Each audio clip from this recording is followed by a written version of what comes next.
Good morning friends, welcome to my channel Anokhi Mohabbat और आप देख रहे हैं साइलेंट लव। लास्ट एपिसोड में हमने देखा था कि जहाँ पर जो हमारी वंशिका रहती है वो क्लब में जाती है, वो थोड़ी सी मस्ती मजाक करती है और उसका कोई भी इंटेंशंस नहीं रहता है। लेकिन यही सारी फोटोज जब आरोही अपनी गाड़ी में बैठते हुए ये देख लेती है, जब वो लोग यूनिवर्सिटी के लिए जा रहे थे, उसको काफ़ी ज़्यादा गुस्सा आ जाता है, उसे गुस्से का लेवल बहुत ज़्यादा हाई हो जाता है। और यहाँ पर जब वो यूनिवर्सिटी पहुँचते तो आरोही बिल्कुल भी बात नहीं करती है वंशिका से, और ना छोटी से, क्योंकि छोटी पे भी उसे गुस्सा आता है, क्योंकि छोटी नहीं उसे वो सारी पिक दिखाई रहती है। तो छोटी यहाँ से अपने बैडमिंटन के लिए जो भी कोच से बात करने के लिए वहाँ चली जाती है, और लेकिन जब वो वापस आती है तो वो ये देखती है कि जो हमारी वंशिका दीदी है उसके हाथ में बहुत जम के चोट लग गई है और उनके हाथ में से बहुत ज़्यादा ब्लीडिंग हो रही है। तभी वो अपनी सिस्टर को कहती है कि जाओ दीदी, सबसे पहले फर्स्ट एड लेके जाओ।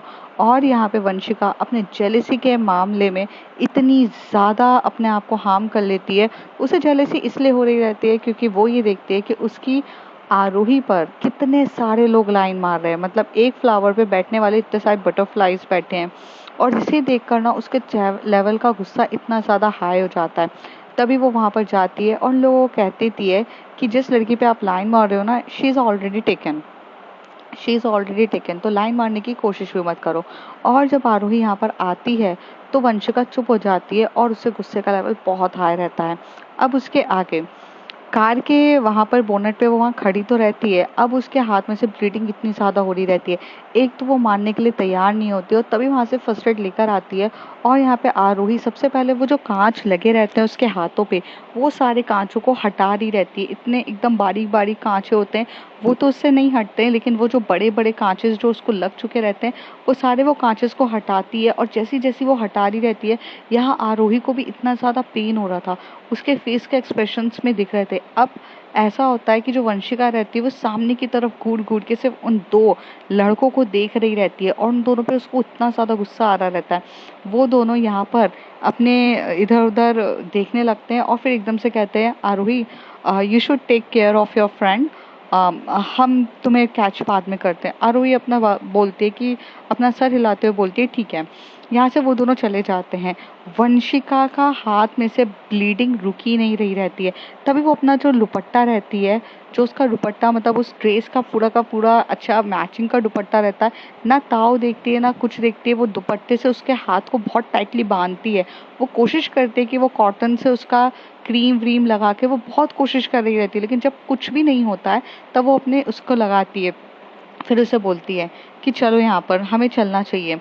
तभी वो उसे बोलती है कि नहीं, मुझे कहीं नहीं जाना है। तो उसे कहती है चुपचाप वहाँ पर बैठो, छोटी कार में बैठ।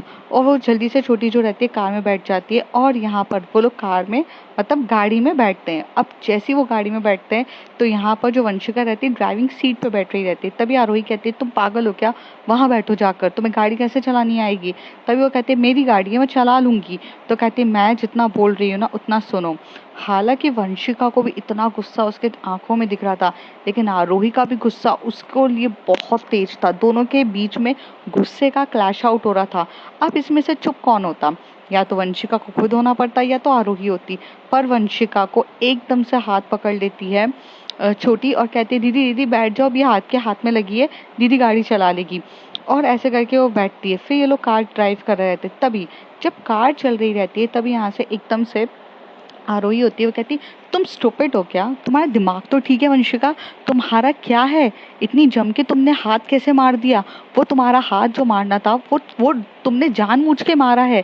वो तुम्हारा हाथ गलती से नहीं लगा था, गलती से भी हाथ लगता तो थोड़ा सा टकराता। तुमने जितने फोर्स ऑफ अट्रैक्शन से मारा है ना, उससे साफ साफ पता चल रहा है कि वो जानबूझ के तुमने वो कांच तोड़ा है। इतना ज्यादा जम के क्यों किया। वंशिका कुछ रिप्लाई नहीं दे रही रहती है, वो बस अपनी दूसरे हाथ की मुट्ठी को बस बांध रही रहती है और चुपचाप आगे की तरफ एकदम घूर घूर के देख रही रहती है। तभी आरोही कहती है तुम स्टूपिड हो क्या, मैं तुमसे बात कर रही हूँ, यहाँ पे और कोई नहीं है जो तुमसे पूछ रही हूँ। तुमने वो मारा क्यों, तुम्हारा दिमाग तो ठीक है, तुम्हें क्या सोच रही थी, एकदम से मार दिया। तो तभी वहां से वंशिका कहती है आई कंपनसेट फॉर दैट। तो उसे कहती compensate, are you out of your mind, तुम कंपनसेट की बात कर रही हो, तुम्हारे पैसे देने के लिए कंपनसेट हो गया, उससे कोई लेना देना नहीं है, तुम्हारे हाथ में लग गई है, तुम्हें अकल भी है। तो कहती है ठीक हो जाएगा वो। आरोही एकदम से गाड़ी रोकती है और एकदम से साइड लगा के उसकी तरफ देख के बोलती तुम्हारा दिमाग तो ठीक है वंशिका, मेरी तरफ देखो। तो वंशिका इधर उधर देख रही रहती है। तभी उसे गुस्सा आता है और उसका चेहरा पकड़ती है, मतलब उसके चिन से पकड़ के उसे अपनी तरफ देखते हुए बोलती है, तुमने ये हरकत क्यों करी, तुम्हारा दिमाग तो ठीक है। तो कहती है मुझे गुस्सा आ रहा था। तो कहती वाह, तुम्हें गुस्सा आ रहा था, और किस बात पे तुम्हें गुस्सा आ रहा था। आरोही चिल्लाती है, किस बात पे तुम्हें गुस्सा आ रहा था, तुम्हें पता भी है तुम्हें हाथ में कितनी ज्यादा जम के लगी है, तुम्हारे हाथ में कितना भयंकर घाव हो चुका है। गुस्सा, किस चीज का गुस्सा आ रहा था। और अगर आ भी रहा था ना तो गुस्से को कंट्रोल किया जाता है, कभी भी गुस्से में अपने खुद को हार्म नहीं किया जाता है। तुमसे ज्यादा गुस्सा मुझे आता है, हाँ, और तुम्हारी जो हरकत है ना उसमें मुझे कितना तेज गुस्सा आता है वो तुम्हें पता है। तो उसे कहते हैं मेरी हरकत है, और जो आप कर रही थी और जो आपकी हरकतें थी उससे मुझे कितना गुस्सा आया आप जानती हैं। हाँ, हक करना था, सीधे सीधे उसको मना नहीं करते बना कि हक नहीं करना है। तुम्हें उस बात पे गुस्सा आ रहा था कि तुषार मुझे हक करने के लिए बोल रहा था, कॉफी पीने के लिए पूछ रहा था, और तुम्हें इतना गुस्सा क्यों आ रहा था वंशिका। तो कहती मुझे नहीं पता, लेकिन तो आपको समझ में नहीं आ रहा था क्या कि वो दोनों आपके साथ फ्लर्ट कर रहे हैं। तो कहती हाँ तो कर रहे हैं, फ्लर्ट कर रहे थे, मुझे पता था, लेकिन मैं तो नहीं कर रही थी ना। हाँ, तो तुम्हें इतना गुस्सा किस बात का आ रहा था। अगर मैं फ्लर्ट करती, अगर मैं उसके साथ फ्लर्ट करती, उसका वो कॉफी पूछ रहा था और उसके लिए मैं हाँ कह देती, अगर मैं उसे हक करती तो तुम मुझ पे गुस्सा कर सकती थी। तुम्हें गुस्सा करने का कोई हक नहीं था। तुम्हारी तरह नहीं हूं मैं कि जो मुंह पे कुछ और बनते हैं और रात के टाइम कुछ और काम करते हैं। आरोही जब ये बात बोल देती है तो यहाँ पर वंशिका कहती है मैंने क्या किया है ऐसा, और आप मुझे मेरे जैसा क्यों बोल रहे हैं। मुझे पसंद नहीं है कि कोई भी आपके करीब आके आपसे बिल्कुल बदतमीजी से बात करे। ऐसे चेप हो रहे थे वो दोनों, चिपक रहे थे, उनको समझ में नहीं आ रहा था क्या। तो कहती वो मेरी प्रॉब्लम थी वंशिका, इसमें तुम्हें खुद को हार्म करने की क्या जरूरत थी। तुम्हें अंदाजा भी है तुमने क्या किया है, तुमने अपने हाथ को हार्म कर दिया है, तुम्हारा हाथ घायल हुआ है। गुस्से को कंट्रोल करना सीखो, गुस्से में खुद को हार्म नहीं किया जाता है। वंशिका कहती है मुझे गुस्सा कंट्रोल करना नहीं आता है, मेरे साथ ऐसा ही होता है, मैं नहीं कर पाती हूँ अपना गुस्सा कंट्रोल, या तो मैं सामने वाले को हार्म करती हूँ या तो मैं खुद को करती हूँ। वो दोनों बहुत ज्यादा लकी थे कि जो मैंने उनको हार्म नहीं किया, क्योंकि उनके सामने आप खड़ी थी, अगर आप नहीं होती ना तो वो दोनों जिंदा भी नहीं बचते। तभी आरोही कहती है हाँ तो क्या करती तुम, थप्पड़ मारती उन्हें, मुक्का मारती, क्या करती तुम। तो कहती जिंदा ही नहीं रहने देती, जो जो आपके ऊपर गंदे नजर से देखेगा उनको जिंदा ही नहीं रहने दूंगी। आरोही 1 मिनट के लिए चुप होती है और कहती है कि क्यों गुस्सा आ रहा है तुम्हें। हाँ हाँ, हरकतें तुम करो अपनी, सब कुछ तुम करो वो सही, मेरे पास अगर कोई लोग आए तो वो सब चीजें गलत। हाँ, कहती मैंने क्या किया है। वंशिका एकदम से कहती, तभी आरोही कहती व्हाट, क्लब में जाके लड़कियों से चिपक चिपक के डांस करना, फोटोज खींचना, उन्हें हक करना, उनके साथ इस तरीके की ये चीजें करना, वो कौन करता है। मैंने जानबूझ के नहीं किया, वो लड़कियां खुद ही मेरे ऊपर आ रही थी, खुद ही ज्यादा मेरे ऊपर चिपक रही थी, तो मेरी क्या गलती थी उसमें। तो कहते मतलब तुम्हारे ऊपर तो सब लोग एकदम से चिपक जाते हैं, तुम्हारे पीछे ही एकदम से सब लोग आ जाते हैं, तुम ही तो इस दुनिया की सबसे खूबसूरत हो, दुनिया की सबसे ज्यादा आलीशान लड़की हो, तुम्हारे पीछे ही तो लोग पड़े रहते हैं, कोई और लोगों को तो कुछ काम धंधा है ही नहीं, है ना। और अगर मेरे पास अगर कोई आ जाए तो तुम्हें बड़ी प्रॉब्लम होने लग जाती है। दूसरों पे उंगली उठाने से पहले ये देखा करो कि 3 उंगली तुम्हारे खुद के ऊपर उठ रही है। दोनों इस तरीके से एक दूसरे की तरफ गुस्से से देख के लड़ रहे थे। एक ड्राइविंग सीट पे बैठ के लड़ रही थी और एक नॉन ड्राइविंग सीट पे बैठ के लड़ रही थी, लेकिन दोनों के बीच में वही गुस्सा, वही चीजें हुई थी। दोनों एक दूसरे को ब्लेम कर रहे थे कि तुम्हारी वजह से मुझे भी गुस्सा आया और तुम्हारी वजह से मुझे भी गुस्सा आया। लेकिन यहाँ पर पीछे सीट पे बैठे हुए छोटी इन दोनों को ऑब्जर्व कर रही थी। छोटी ये सोच रही थी क्या है इन दोनों के बीच में, दोनों को जेलसी होती है कि अगर कोई किसी और के साथ होता है, मतलब वंशिका दीदी अगर किसी और लड़की के साथ रहते हैं तो आरोही दीदी को बिल्कुल भी पसंद नहीं आता। आरोही दीदी अगर उन पे कोई आता है लड़का या कोई भी उनके करीब आता है तो वंशिका दीदी को नहीं होता।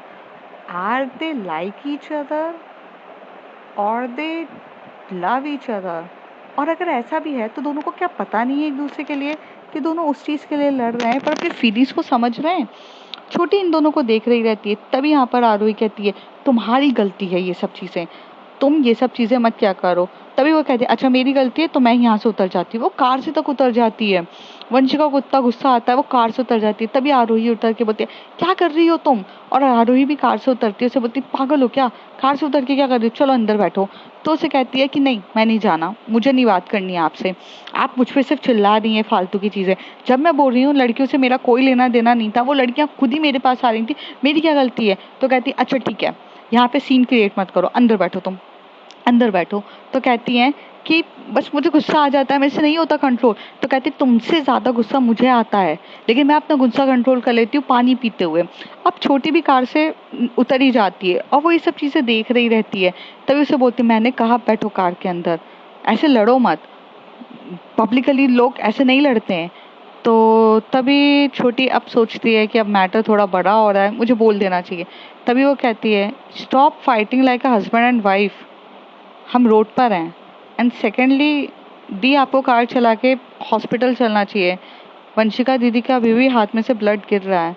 तभी आरोही बोलती है छोटी सही कह रही है, बैठो तुम अंदर, फालतू की ऐसे लड़ते हुए निकल जाती हो, बैठो अंदर।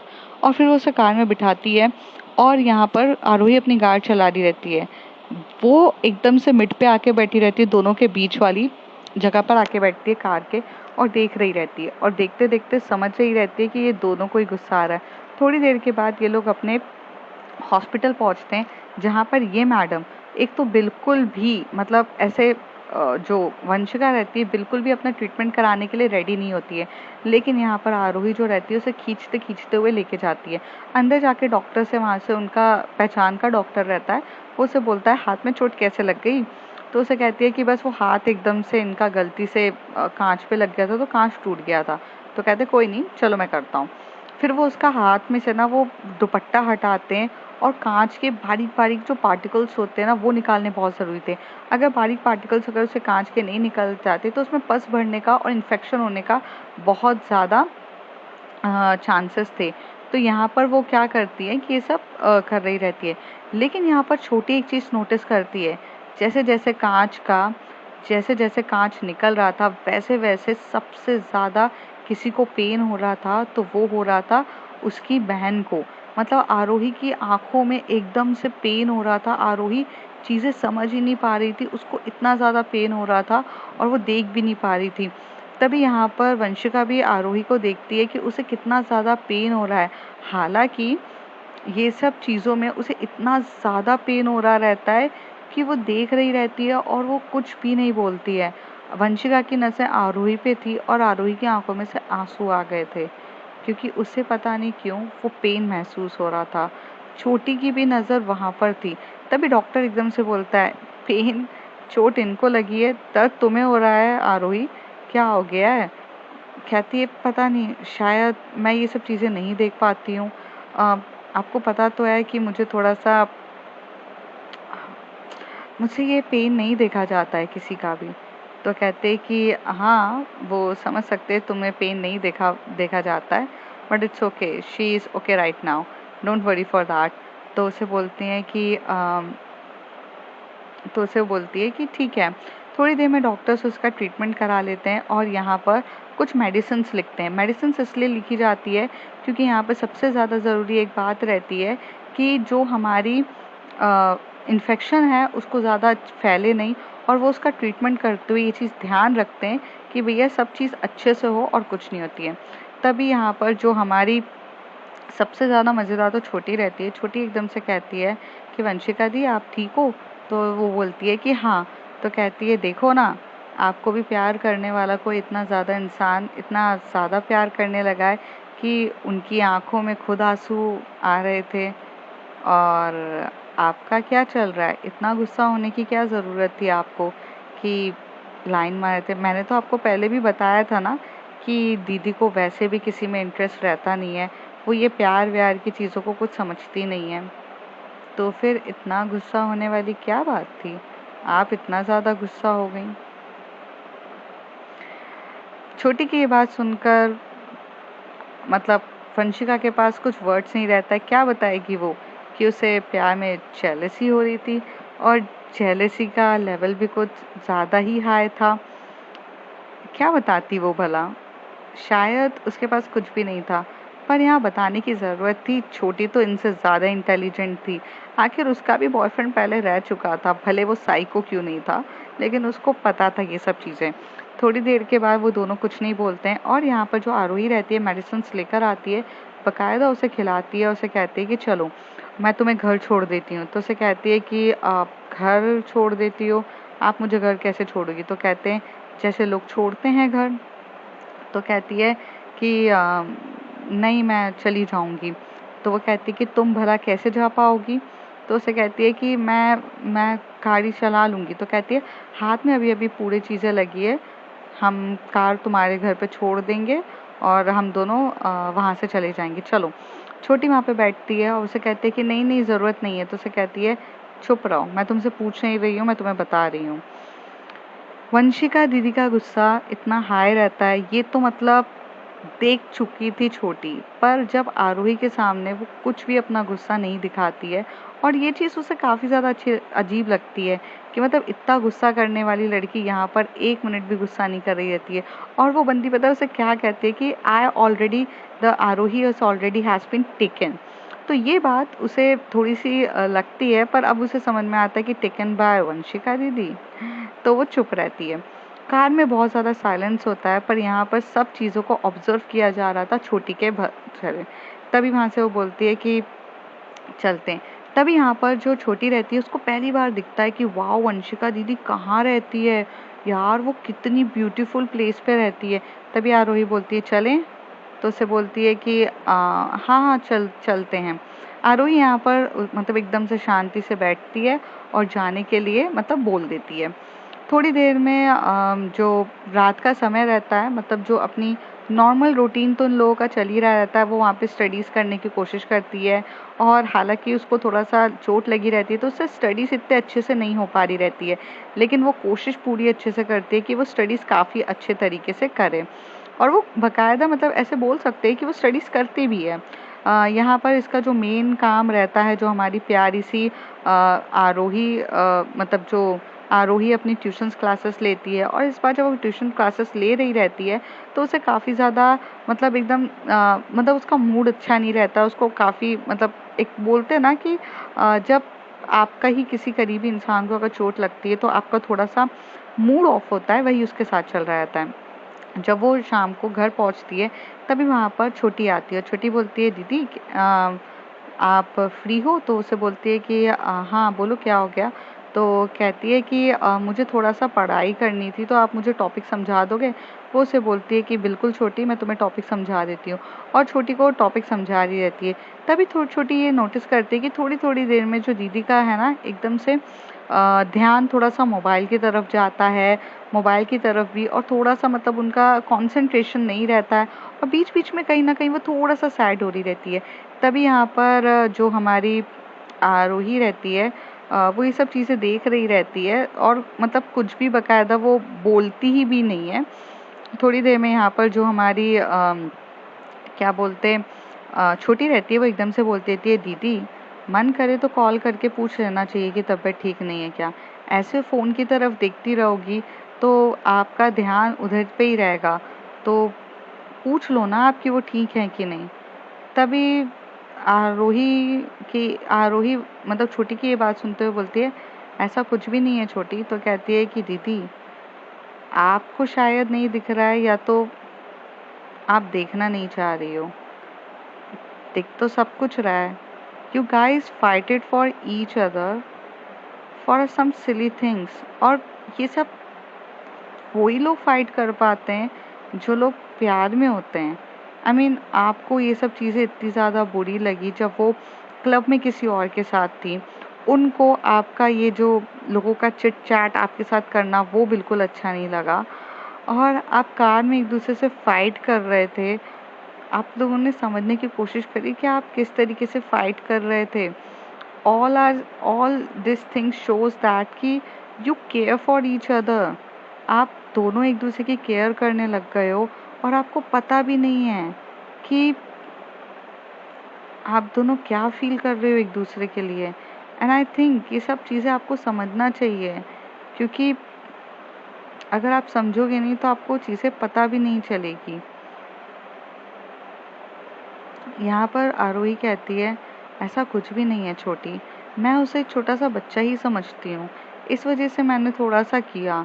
हालांकि मेरे को उसको शाउट नहीं करना चाहिए था, उसको चोट लगी थी और मैंने उसके ऊपर थोड़ा सा शाउट कर दिया। तो तभी वो कहती है कि आपने उनके ऊपर शाउट किया, आपको ये भी नहीं पता था आपने किस वजह से शाउट किया। इसका मतलब ये है कि सम टाइम हमें नहीं पता रहता कि हम किस वजह से शाउट कर देते हैं, लेकिन सच बात तो ये भी रहती है ना कि हम शाउट कर रहे हैं तो वो हमारे एक्चुअल इमोशंस भी निकल जाते हैं। She also feel for you at the same time the way you feel for her. ऐसे छोटी कह देती है। तभी आरोही कहती है, व्हाट डू यू मीन? तो कहती है, कुछ नहीं, वक्त आने पे आप भी समझ जाओगी। वैसे भी वो तो इतनी बोल्ड हैं कि आपके वो दोनों को काफ़ी ज़्यादा सुनाकर चली गई थी। तो कहती, मतलब? तो कहती है, वो आपका कलीग और वो आपके प्रोफेसर को वहाँ पर इतना ज़ोरों से जो सुनाया है ना वंशिका दीदी ने कि उन लोगों की तो रूह तक काँप उठे। तो कहती है, क्या बोल कर आई वो? तो उसे कहती है कि उसने कह दिया कि you are taken by someone. What? कुछ भी, ऐसा कुछ भी नहीं है। तो कहती है, हाँ, बट शायद वो सही थी कि आपको you are already taken by someone. वो उसे बोलती है कि तुम अपनी बकवास करना बंद करो और जाओ सो जाओ। थोड़ी देर में आरोही जो रहती है उसका मन बिल्कुल भी नहीं लग रहा रहता है और वो एक बार मैसेज ड्रॉप करती है। हालांकि वो मैसेज काफ़ी अच्छे से ड्रॉप करती है और ड्रॉप करके पूछती भी है कि तुम ठीक हो कि नहीं, लेकिन उसको कोई रिप्लाई नहीं आता है और इस तरीके से ऐसा हो जाता है कि उसे काफ़ी ज़्यादा वरिडनेस होने लग जाती है। तब वो एकदम कॉल करती है और रात के करीब 12 बजे वो कॉल कर रही रहती है। यहाँ पर जो हमारी आरोही रहती है वो जो हमारी वंशिका रहती है वो सो चुकी रहती है, लेकिन जब वो नींद में उठती है और उसका फ़ोन बार बार बजा रहता है, वैसे बोलती है, हेलो। तो तभी आरोही पूछती है, क्या हो गया, तुम्हारी तबीयत बिल्कुल भी ठीक नहीं है, तुम ठीक तो हो ना? क्या हो गया, तुम्हें फीवर आ गया है क्या? तभी वहाँ से उसका जवाब आता है, पता नहीं, कुछ ठीक नहीं लग रहा है, हेडेक हो रहा है, साथ ही साथ कुछ ठीक नहीं है। आप सोए नहीं, आपको मेरी फिक्र क्यों हो रही है इतनी? तो आरोही कहती है, ये सारी बकवास करने के लिए मैंने फ़ोन नहीं किया है, ठीक है? तुम तुम मेडिसिन ली तुमने जो डॉक्टर ने बोली थी? तो कहती है, नहीं। तो कहती है, यही तुम कितनी लापरवाही कर रही हो, चलो उठो जल्दी से, उठो जल्दी से। तो कहती है कि नहीं, मुझे ठीक नहीं लग रहा है। तो उसे कहती है, प्लीज़ आप उठ जाइए। अब वो प्यार से कहती है, प्लीज़ आप उठ जाइए, अगर आप उठेंगी तो आपको अच्छा लगेगा, please take a medicine, please, it's a kindly request. वो कहती है, इतने प्यार से बोलोगी तो मुझे उठना पड़ेगा, वंशिका बोलती है। तो कहती है कि हाँ तो उठो ना। और आरोही के कहने पे वंशिका उठती है और कहती है, यहाँ पे तो इतनी सारी मेडिसिन है, कौन सी लेनी है? तभी वो उसे कहती है कि रात की एक ब्लैक कलर की कवर अप वाली मेडिसिन होगी, वो ले लो। तो उसे कहती है, ये वाली लेनी है, और भी लेनी है क्या? तो कहती है, नहीं नहीं, अभी यही लो। और वो लेती है। हालांकि वो इतनी स्मार्ट रहती है आरोही कि उसने ना उस प्रिस्क्रिप्शन का फ़ोटो खींच ली थी सब चीज़ की, तो उसे पता था कि कब कौन सी मेडिसिन उसे खिलानी है। उसके बाद वो कहती है, सो जाओ। यहाँ पर जो छोटी रहती है वो अपनी आंखें खोल के देख रही रहती है। तभी तभी जो आरोही होती है वो टर्न होकर बोलती है, तुम सोई नहीं अभी तक? तो कहती, मैं तो सो गई थी, लेकिन कोई है जो नहीं सो पा रहा है। जब तक उसे ये नहीं पता चलेगा कि सामने वाला ठीक है कि नहीं। आपको थोड़ा समझना चाहिए क्या चल रहा है। तो कहती है, छोटी सो जाओ चुपचाप। नेक्स्ट डे जब मॉर्निंग का होता है तो हमारी जो आरोही रहती है वो उधर जाती है और उधर जाकर देखती है तो वंशिका को थोड़ा सा फीवर रहता है। तो वंशिका को आराम से मेडिसिन खिलाती है और उसे बोलती है कि सो जाओ। तभी वो कहती है, नहीं, मुझे स्टडीज़ करनी है। तो वो उसे बोलती है कि ठीक है। तो वो फीवर तो रहता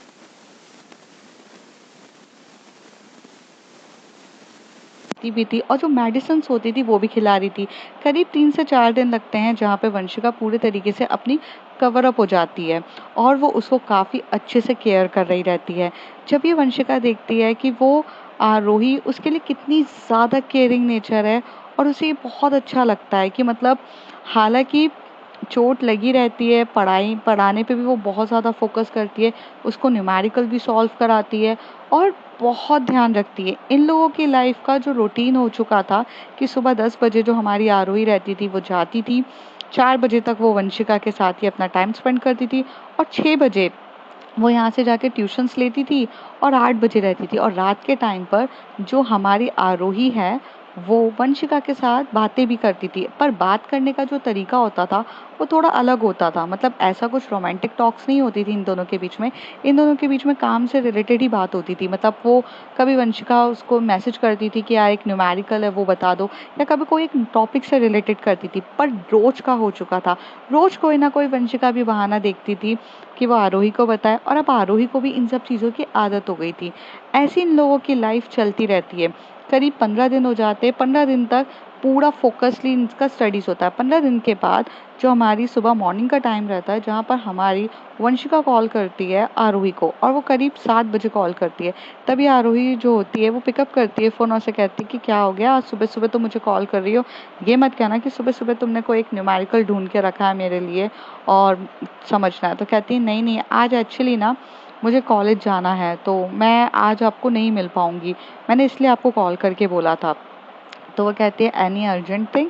तो उसे कहती है कुछ अर्जेंट नहीं है, बस मेरे फ्रेंड्स लोगों ने मुझे बुलाया है।